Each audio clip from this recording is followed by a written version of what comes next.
Assalamualaikum warahmatullahi wabarakatuh. Alhamdulillah rabbil alamin wassalatu wassalamu ala sayyidil awwalin sayyidil akhirin nabiyina Muhammad wa ala alihi wa sahbihi wa barik wa sallim. Allahumma salli ala sayyidina Muhammadin al-Fatih lima awlika wal khatim lima sabaq nasirul haqqi bil haqqi wal hadi ila siratal mustaqim wa ala alihi haqqa qadrihi wa miqdarihi al-azim. Allahumma salli ala sayyidina Muhammadin tibbil qulub wa dawaiha wa afiyatil abdani wa shifaiha wa nuril absari wa diyaiha وقوت الأرواح وغذائها ولا آله وصحبه وبارك وسلم.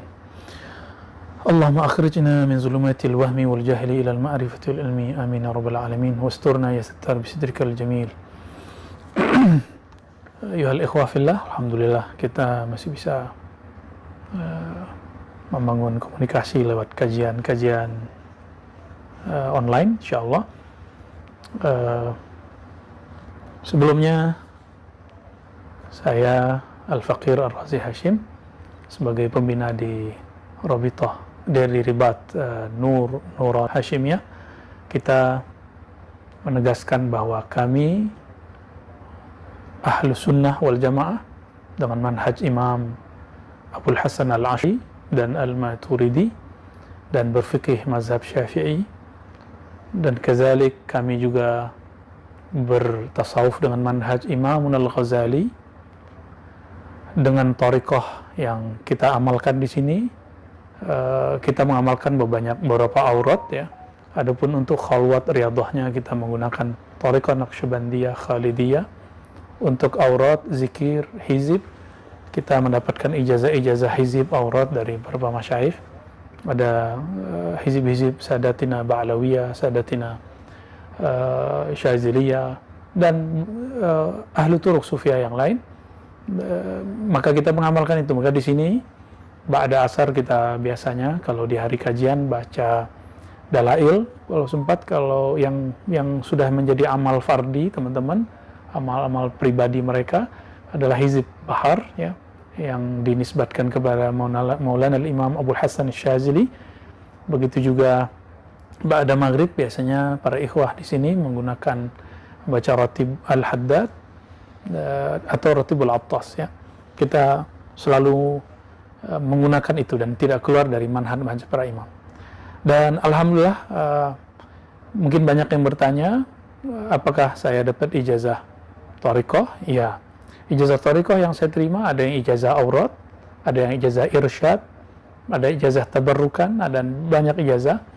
Tentu tidak elok kalau kita sebutkan satu persatu, tapi sebagai tanda syukur kepada Allah, alhamdulillah saya diijazahkan irsyad oleh beberapa masyayikh. Ada Maulana Syekh Kasril Al-Khalidi Naqsyabandi, ada juga Maulana Syekh Buya Masri As-Samani Al-Khalidi An-Naqsyabandi, juga beberapa masyayikh yang lain. Dan untuk hizib Syaziliyah kita mengambil berkahnya dari Syekh Abdul Rahman Nazari, dari ada juga yang Muammarin yang umurnya panjang, sudah wafat pada masa pandemi kemarin, sedang naik tahun lalu seingat saya, Kiai Haji Raden Abdul Haq Al-Hamidi. Kita mengambil dari beliau juga hizib Nasr, begitu juga dalail dengan sanadnya yang luar biasa, umurnya 119 tahun waktu itu, dan beliau mengatakan beliau mengambil sanadnya dari Syekh Ahyad Al-Bukhari Al-Makki ya. Begitu juga dari Syekh Mukhtar At-Tarid dengan sanad Ali dan Nazil ya. Beliau lahir sekitar tahun 1902 atau lebih kurang, maju mundur sedikit. Dan itu semua sebagai tahadus binnah, tabarrukan saja kepada para masyayikh ya. Namun secara khalwat riyadhah yang kami amalkan adalah zikir khafi thariqah Naqsyabandiyah Khalidiyah. Saya mengambil dengan sanad Syekh Muhammad Nuruddin. Nuruddin itu menurunkan kepada guru saya Maulana Kasril, dari Syekh Nuruddin kepada Syekh Muhammad, dan bersambung kepada Maulana Tahir ya. Ada beberapa jarak di situ, ada beberapa masyayikh karena sanadnya agak nazil, agak panjang. Dari Syekh Tahir ini semasa dengan Sulaiman Zuhdi.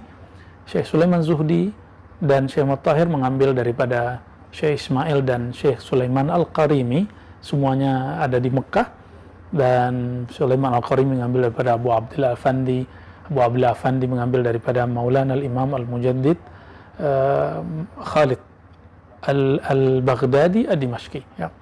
Nah, nanti silakan dilihat sendiri di beberapa PDF yang telah dibagikan oleh kawan-kawan, sanad kita sampai kemananya. Kenapa kita menyebutkan sanad itu? Karena fi kulli dzikri salihin tanzilul barakat atau tanzilur rahmah. Setiap disebut nama orang-orang soleh, insyaallah turun keberkahan rahmat.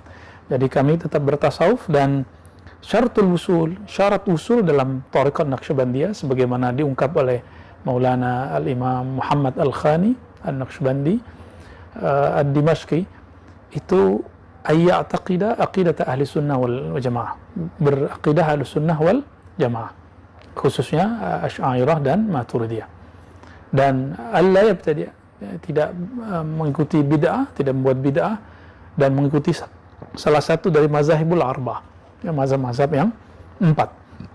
Alhamdulillah kita konsisten di sana. Adapun kesalahan memahami apa yang kami kalamkan, kami maklumi karena memang sosial media hari ini seperti itu. Mungkin ada kalam saya yang dipotong, padahal konteksnya adalah konteks yang tidak berkaitan dengan bab i'tiqad. Konteksnya konteks ma'rifah, zauqiyah. Dalam akidah Ahlussunnah, al-ma'rifah itu bukan i'tiqad, beda dengan Mu'tazilah yang mengatakan bahwa ma'rifat itu i'tiqad. Di dalam kitab Usuluddin, Maulana Al-Imam Abdul Qahir Al-Baghdadi menyebutkan bahwa perbedaan Ahlussunnah kita Asy'ariyah dengan Mu'tazilah, bagi mereka ma'rifat itu i'tiqad, bagi kita tidak. Maka kajian-kajian ma'rifat yang kalau ada yang saya sampaikan itu bukan sesuatu yang untuk diitikadkan, diyakini, dia sebatas kema'rifatan saja, knowledge, ya. Jika ada perbedaan penafsiran, pemahaman, saya minta ampun kepada Allah, dan saya tidak mau mengajak orang-orang ikut salah tentunya. Sahabat-sahabat yang dimuliakan Allah, banyak hal sebenarnya, termasuk sampai kepada masalah saya menyebutkan la ilaha illallah, makna la ilaha illallah, dan kita sudah menyebutkan referensinya bahwa itu di bab tajalliyat, dan barangkali kita dianggap keliru karena mengatakan seperti yang saya kalamkan sebelumnya, jika ada orang memandang Nabi Isa, ini bukan Yesus, saya berbicara Nabi Isa, ya, jadi teman-teman yang Nasrani jangan tersinggung, memandang Nabi Isa, tapi bukan Nabi Isa yang dia pandang, dia memandang kasyaf, bukan i'tikad, dia kasyaf memandang Allah, maka mereka disebut muwahhid. Saya pernah mengatakan itu. Lalu mereka aman, itu yang jadi masalah. Jika kata aman ini memang salah, saya bertobat kepada Allah SWT, saya minta ampun kepada Allah. Namun maksud saya bukan itu. Ya, saya tidak mengatakan bahwa mereka aman dalam pengertian aman dalam pemahaman i'tiqad kita Ahlussunnah wal Jamaah. Maka di belakang saya mengatakan itu secara ontologis. Secara teologis itu tetap tidak dibenarkan. Karena teologis itu i'tiqad, ontologis itu kasyaf atau kemakrifatan yang kemudian barangkali akan berbeda dengan uslub atau kaidah Ahlussunnah wal Jamaah, ya. Jadi saya berharap teman-teman yang khawatir bahwa video tersebut kemudian membuat umat bingung, saya rasa cukup, ya, karena saya sudah menjelaskan dengan detail, dan perlu diketahui bahwa itu bukan di khalayak umum, itu tadinya di rumah saya sendiri, jadi bukan kajian umum, dan kita meminta sebelumnya supaya tidak dipublish. Ternyata dipublish, ya semoga Allah ampuni saya dan yang mempublishnya. Dan kami selalu bertobat kepada Allah, jadi tidak usah kemudian khawatir dan mengatakan para masyayikh sudah nangis mengajak saya tobat. Ya salam ya akhi, saya setiap hari tobat kepada Allah minimal 100 kali, ya, astagfirullah atubillah. Dan saya tidak anti dikritik, tidak anti dinasihati, silahkan nasihati. Tentu kita jika dinasihati seseorang, tentu kita juga lihat cara mereka menasihati, ya. Apapun selama ini, jika kajian-kajian kita kemudian membuat teman-teman terganggu, saya minta ampun kepada Allah dan saya mohon maaf ya. Dan yang terakhir mengenai kajian ruh ya.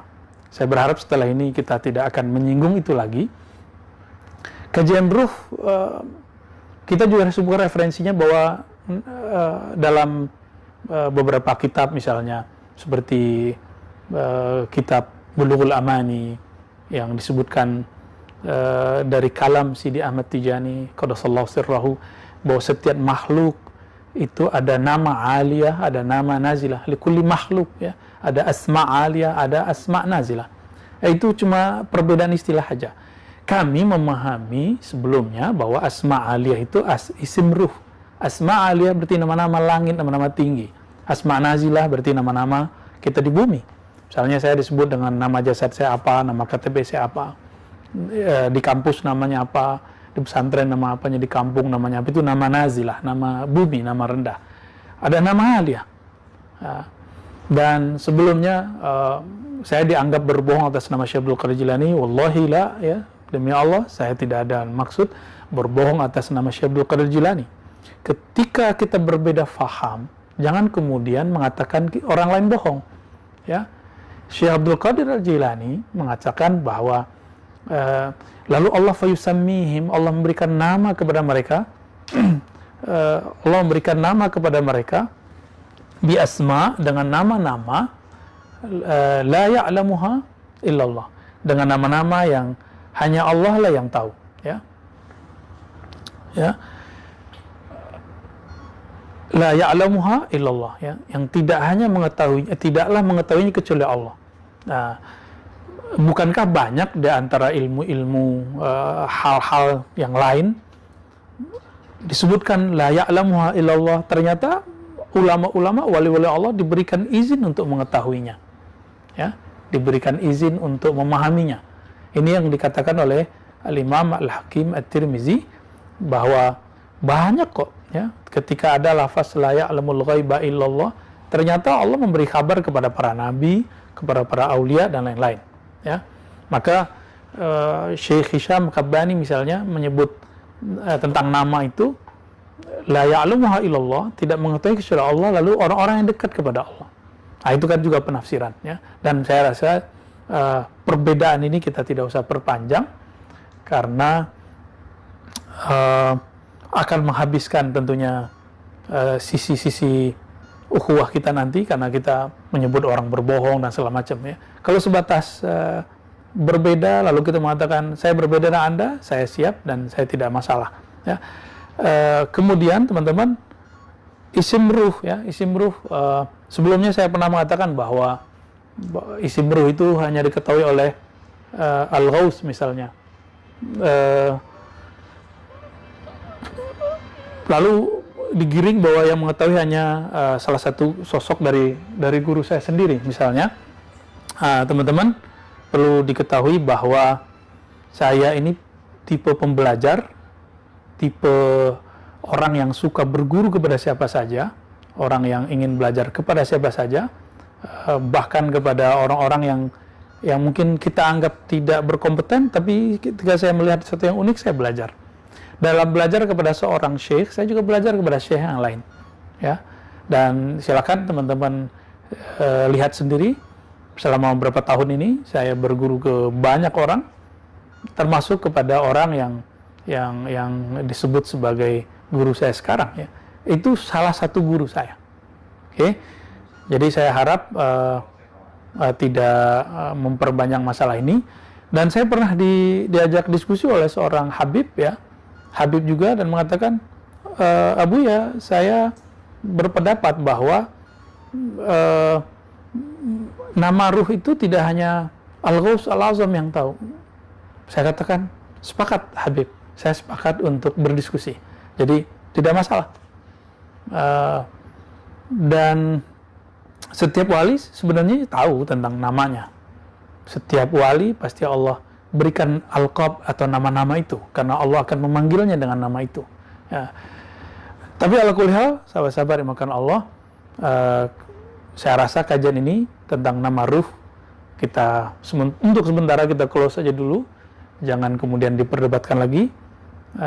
Teman-teman juga sudah tidak mau berpanjang-panjang ya, teman-teman saya kemarin juga Sidi Musa, Buya Asfi juga sudah menjelaskan dan mereka tidak mau berpanjang-panjang karena itu juga bukan ranah saya. Saya cuma menyebutkan penafsiran dan barangkali penafsiran itu ada keliru, ada salah ya. Begitu juga berkaitan dengan ruh makhluk atau tidak makhluk, saya sudah menyebutkan bahwa logika filsafat kalau tidak makhluk berarti kholik dong. Enggak, kita nggak pakai logika itu. Kita pakai logika yang disebutkan di Quran. Lafaz Qurani, mustalah Qurani hanya menyebutkan lafaz nafakha. Tapi kalau teman-teman tidak sepakat, mungkin beberapa sahabat saya tidak sepakat, tidak masalah. Ya. Namun kami tawakuf pada kalimat nafakha itu, bahwa Allah menghembuskan. Dan saya tidak pernah mengatakan ruh itu qadim. Seingat saya ya, kalau pernah saya minta ampun juga kepada Allah. Tapi seingat saya nggak pernah. Cukup saya mengatakan bahwa ruh itu min amrillah, min amri Rabbi. Sebagaimana Rasulullah SAW mengatakan, dengan perintah dari Allah, kulir ruhu min amri Rabbi. Katakan bahwa ruh itu urusan Rabbku. Urusan Allah Subhanahu wa Ta'ala. Jadi apakah dia qadim, apakah dia ini? Tentu tidak. Tapi jika ruh diartikan jiwa, jiwa itu sudah menjadi suatu benda ya. Nah, benda itu kita sebut jisim, ada arat ya. Ada jisim, ada arat. Maka itu makhluk. Jisim itu benda, bisa benda halus, bisa benda kasar, bisa ruh itu bisa berarti malaikat. Ruh itu juga di Quran berarti wahyu. Ya. Wa auhayna ilaika ruham min amrina.